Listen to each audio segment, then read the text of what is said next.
Rome had survived kings, wars, invasions, and betrayals, but it had never survived one thing for long: a single man holding too much power. When Julius Caesar returned victorious, the city did not greet him with fear. It greeted him with celebration. The streets overflowed with cheering crowds, garlands of flowers, and soldiers marching in perfect formation. Trumpets echoed through the forum as if the gods themselves were announcing a new age. To the people of Rome, Caesar was not a tyrant. He was a savior. He had ended civil war. He had defeated Pompey, the man once called Magnus. He had brought civility to a broken republic. Grain flowed into the city. Debt was forgiven. Jobs returned. Land was promised to veterans who had bled for Rome. For the common citizen, life was finally improving. And that was precisely what terrified the Senate. Inside the marble halls of power, applause was replaced by silence. Senators watched Caesar pass with forced smiles and lowered eyes. They stood when he entered, not out of respect, but out of necessity, because refusing to stand now felt dangerous. Rome was still called a republic, but everyone knew the truth. All roads now led to Caesar. He sat in the Senate not as one voice among many, but as the final authority. Laws were proposed in his presence. Decisions were delayed until he spoke. When he nodded, the motion passed. When he frowned, it died. Power had not been seized overnight. It had been surrendered slowly, politely, and willingly.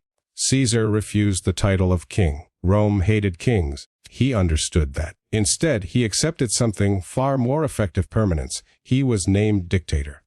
Then dictator for 10 years. Then dictator for life. Each title came with Ides and legal approval. Each one moved Rome further away from what it once was. And Caesar knew exactly what he was doing. He dressed modestly in public. He spoke of the republic with reverence. He claimed his power was temporary, necessary, and meant only to protect Rome. He walked among the people, listened to their complaints, laughed with soldiers, and forgave former enemies. Mercy became his sharpest weapon. Men who once fought against him were spared, even promoted. Former enemies returned to Rome alive, free, and indebted to Caesar's generosity. But mercy also created something else: fear. Because if Caesar could forgive you today, he could destroy you tomorrow. Among the senators, whispers grew louder, in public, but behind closed doors, in shadowed corridors, and private homes. Men who had once commanded armies now whispered like conspirators. They told themselves they were defending Rome. They told themselves Caesar was becoming a king in everything but name, that the republic was dying quietly, politely, beneath applause and festivals. But beneath their noble words lay something darker: jealousy, humiliation, and wounded pride. Marcus Junius Brutus watched Caesar carefully. Brutus was no ordinary senator. His bloodline carried the weight of history. His ancestor had helped overthrow Rome's last king centuries earlier. That legacy haunted him. It followed him through the forum, whispered in every speech he gave, echoed in every vote he cast. Caesar trusted Brutus. That trust was real. He praised Brutus openly. He protected him politically. Some even whispered that Caesar loved him like a son. And Brutus, torn between loyalty and legacy, felt the weight of Rome pressing down on his chest. Every time Caesar accepted another honor, Brutus felt a crack form inside him. When statues of Caesar were raised across the city, wearing crowns placed by unknown hands, Brutus saw not celebration, but warning. When Caesar allowed a month to be renamed after himself, Brutus heard history screaming. Rome was changing too fast, and Caesar no longer seemed willing to stop it.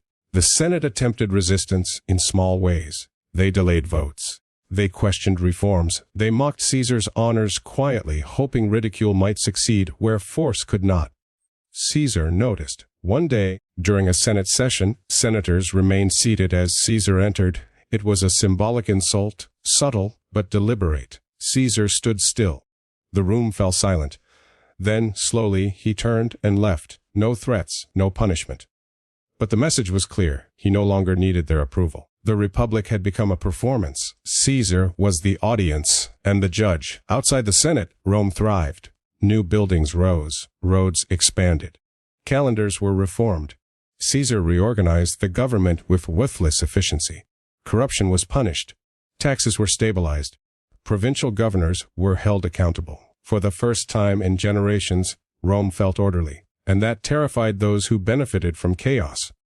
Power, once shared among elite families, was now centralized. The Senate's influence faded as Caesar's authority expanded. Men who once ruled by birth now bowed to merit or loyalty, and loyalty to Caesar became the most valuable currency in Rome.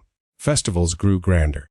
Triumphs lasted days. Coins bore Caesar's face while he still lived, a gesture that crossed a line few dared mention aloud. Kings put their faces on coins. Dictators did not. The people cheered. The Senate clenched its teeth.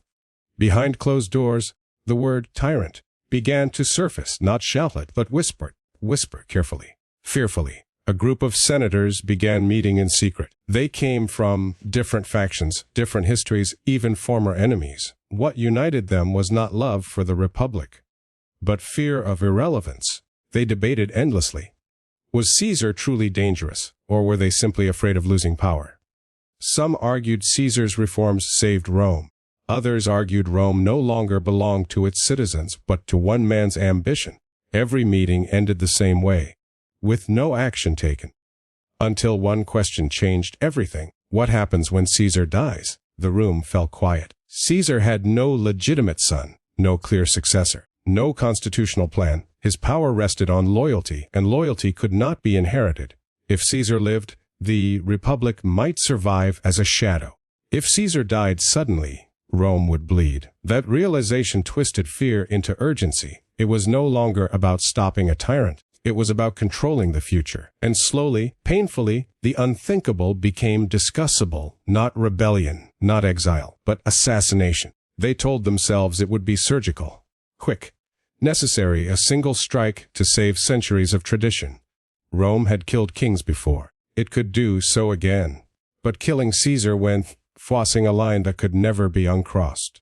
And they needed a symbol. They needed a man whose name could justify the act. They needed Brutus. When they approached him, they did not speak of envy or lost privilege. They spoke of duty, of ancestors, of Rome's soul. They reminded him who he was and who he was supposed to be.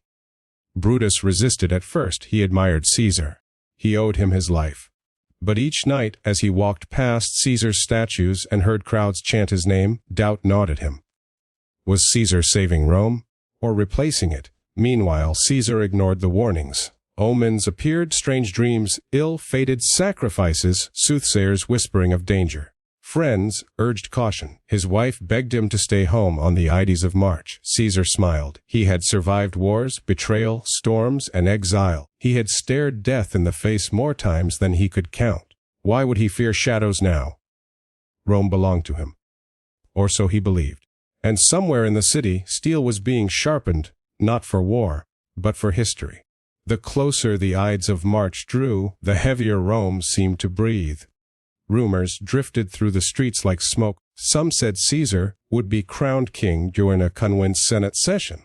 Others claimed foreign monarchs had already begun addressing him as such. Nothing was proven. Nothing needed to be. Fear does not require evidence. It only needs possibility. Brutus felt that fear every waking hour. By day, he walked beside Caesar, listening as the playfair spoke of reforms still unfinished, new laws to protect provincial citizens, new colonies for veterans. A restructured Senate meant to expand representation beyond old noble bloodlines. Caesar spoke with the calm certainty of a man who believed history was already on his side. By night, Brutus lay awake, staring at the ceiling, his thoughts louder than any crowd.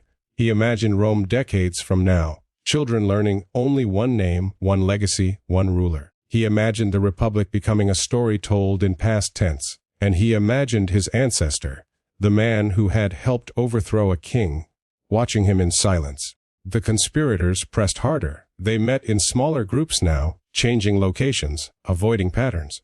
Each man swore secrecy, knowing that one loose tongue meant death. Just for themselves, for everyone involved, they debated details endlessly. Where? When? How? Poison was dismissed. Too slow, too uncertain. An ambush in the streets was rejected. Caesar's guards would slaughter half of Rome before it ended. Only one place made sense, the Senate. There, Caesar would come unarmed. There, tradition forbade guards. There, the act could be framed not as murder, but as justice delivered by Rome's own leaders. They convinced themselves it would be bloodless beyond necessity, that one blade would be enough, that the whipple blade would rise the moment Caesar fell. But deep down, each man knew the truth.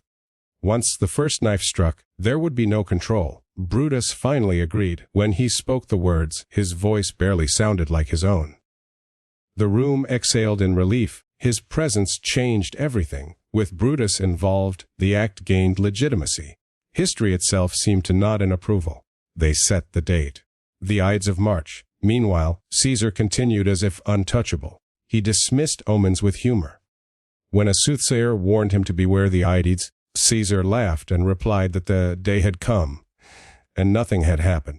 When his wife Calpurnia woke from nightmares of his statue bleeding, while Romans washed their hands in its blood, Caesar brushed it aside as fear born from imagination. Yet doubt flickered, just once.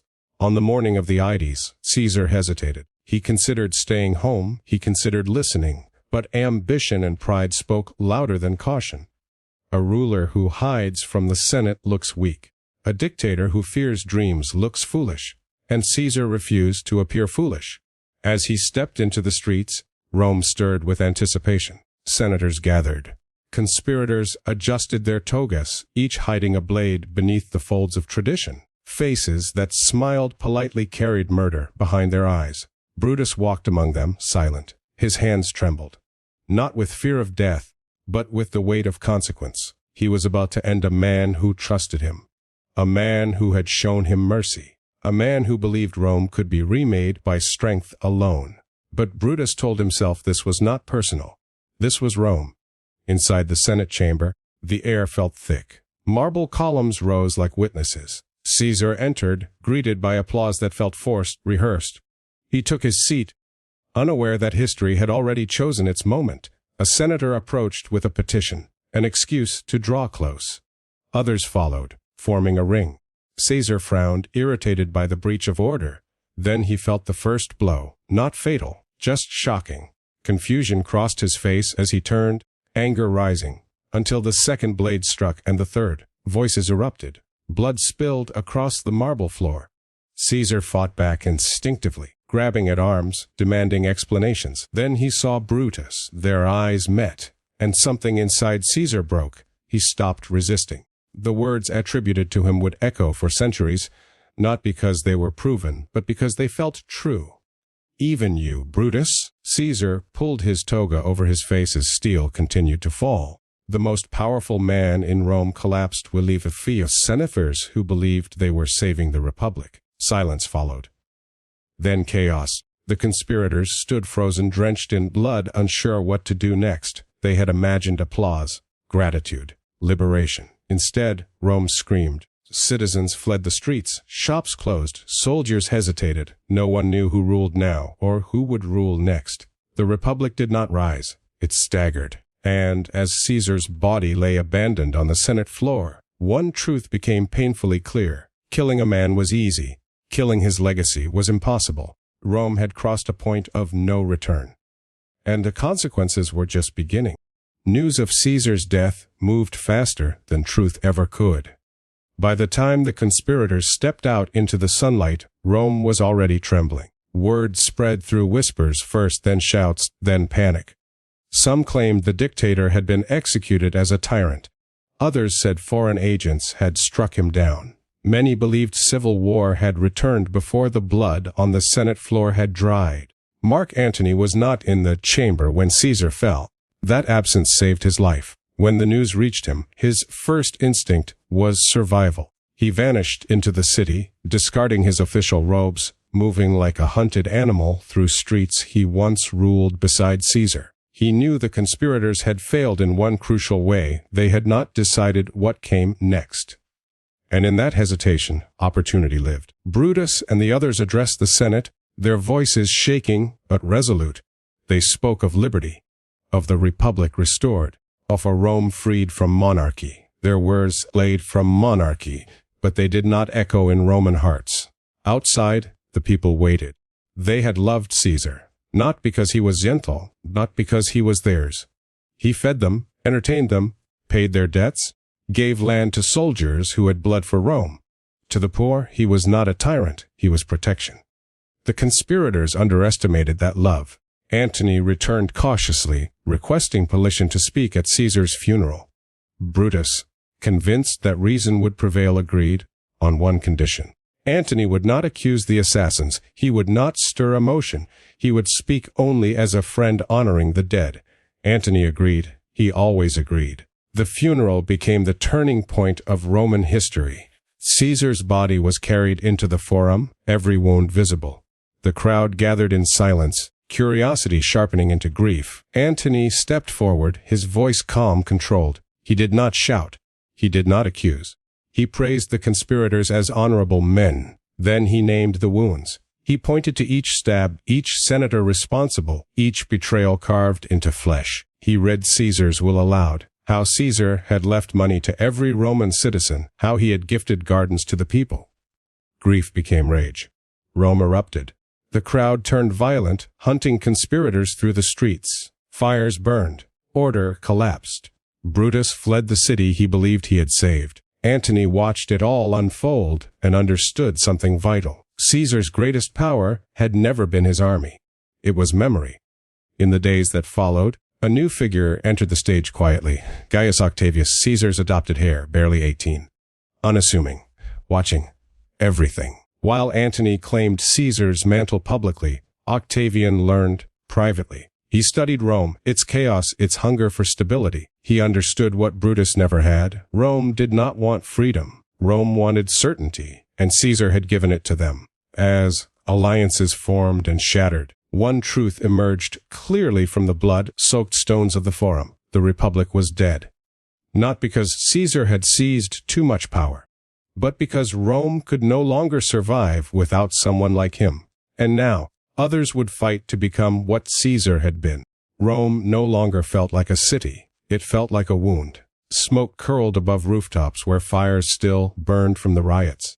Statues of Caesar stood draped in flowers, like motors, and splattered with mud by those who still clung to the idea of liberty.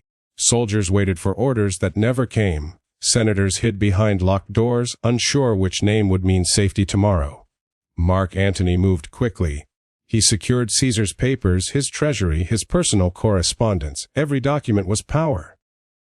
Every signature could decide loyalty. Antony understood that emotion had ignited Rome, but emotion alone could not rule it. Structure was needed. Authority control. Octavian arrived quietly. No parade. No speeches. Just a young man stepping onto the shore of Italy with a name heavier than any armor. Caesar's name. At first, Antony dismissed him. Too young, too inexperienced. A boy pretending to inherit a giant's shadow. But Octavian did not challenge him directly. He listened. He waited. He let Antony underestimate him. And that was his strength. Octavian met Caesar's veterans personally. He spoke softly. He promised what Antony delayed. Land pay. Honor. He did not command loyalty. He purchased it with precision. Slowly, soldiers began to shift. Not openly. Not yet, but loyalty moved. Like a tide, no one lollises and pulls the ground away. Meanwhile, Brutus and Cassius gathered forces in the east. They still believed in the Republic, or at least they believed in the version of Rome that existed before Caesar. They raised armies not to conquer, but to defend an idea already dying. Gold flowed, legions assembled. War was inevitable. Rome could not contain all its ambitions in one city anymore. The Senate tried to assert itself, issuing decrees, naming enemies of the state, pretending it still held authority. Antony played along when it suited him, ignored them when it didn't. Octavian watched and learned exactly how fragile power had become. 3 men now stood at the center of Rome's fate. Antony, the soldier, politician, fueled by charisma and Caesar's memory. Octavian, the quiet strategist, fueled by patience and inheritance. And far away, Brutus, the idealist, fueled by guilt and conviction. None of them truly wanted peace, because peace would require surrender. Caesar's shadow stretched across them all. Every decision was measured against what he would have done. Every speech echoed his tone. Every ambition traced back to his rise. Even in death, Caesar remained the axis around which Rome turned. And as armies began to march once more, one final truth settled over the empire. Caesar had crossed the Rubicon and shattered the old world. But his death ensured something even greater. Rome would never again be ruled by many, only by one. And the fight to decide who that would be had just begun. The alliance that followed was not born from trust, but necessity. Antony knew he could not face Brutus and Cassius alone. Octavian knew he could not yet rule Rome without legitimacy. Lepidus, a powerful general with loyal troops, knew that standing alone meant being crushed between giants. Together, they formed what history would later call the Second Triumvirate. This was not a partnership of equals. It was a temporary ceasefire between ambitions. They divided Rome's territories like spoils of war before the war had even begun. Provinces were assigned, armies were promised, enemies were named. And with cold efficiency, they created proficiency. If it marked for death, their wealth seized to fund the coming conflict.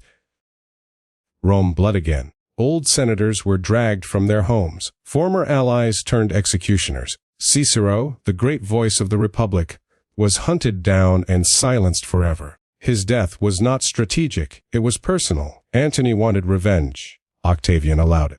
Each compromise stripped away another elusive to far to be saved. Far to the east, Brutus and Cassius watched Rome descend into terror and felt both horror and resolve. They told themselves this blood was the cost of freedom. That history would forgive them. That Caesar's ghost demanded resistance. Their armies grew. Veteran legions, hardened by years of conquest, gathered under Republican banners. Coins were minted bearing Brutus' name and the daggers of liberation. The message was clear. Caesar had died for Rome. Now Rome would die to avenge him. The meeting came in Macedonia, near Philippi. Two armies facing each other across open ground. Tens of thousands of men. Dust rising. Silence stretched thin as wire. Soldiers on both sides knew they were not fighting foreigners. They were fighting Romans. The first battle erupted suddenly, violently. Confusion ruled. Lines broke and reformed. Antony drove hard against Cassius' forces, overwhelming them. Meanwhile, Brutus found success against Octavian's troops, pushing them back, nearly shattering them. But war is never symmetrical. Cassius, believing Brutus defeated, chose death rather than capture. When Brutus learned of it, victory tasted like ash. Half their cause had died by mistake. The second battle ended everything. Antony and Octavian pressed their advantage mercilessly. Republican forces collapsed under the weight of the fled in numbers. Brutus fled into the hills with what remained of his men, knowing the end had already arrived. That night, alone beneath the stars, Brutus faced the truth he had spent years avoiding. Rome had not wanted saving. Rome had wanted Caesar. And in killing him, Brutus had not preserved the Republic. He had proven it obsolete. He took his own life before dawn. With Brutus fell the last serious hope of restoring the old order. The victors returned west. Rome did not celebrate. It endured. The triumvirate ruled with iron efficiency, but cracks formed quickly. Antony drifted east, drawn toward Egypt and Cleopatra, where power felt less constrained and admiration came easier. Octavian remained in Rome, steady, silent, absorbing authority piece by piece. While Antony ruled through presence, Octavian ruled through systems. He controlled laws, appointments, grain supply, public image. He learned from Caesar's mistakes. He would not appear to seize power. He would let Rome give it to him. The final break came when Antony's loyalty became questioned. His association with Cleopatra, his absence from Rome, his perceived betrayal of Roman values, all of it fed Octavian's narrative. Slowly, carefully, Antony was transformed from partner into threat. When war came again, Rome barely noticed. Actium decided everything. Antony and Cleopatra's fleet shattered under Octavian's command.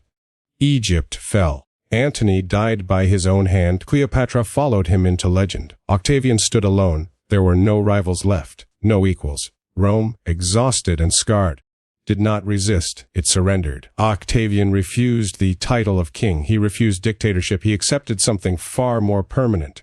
Princeps. First citizen. The Republic remained in name. In reality, Rome had become an empire. And at its center stood a man who understood one final lesson better than anyone before him. Power taken by force dies with the man who takes it. Power accepted by the people lasts forever. Caesar had shown Rome what was possible. Octavian ensured it could never be undone. And with that, the world entered a new age.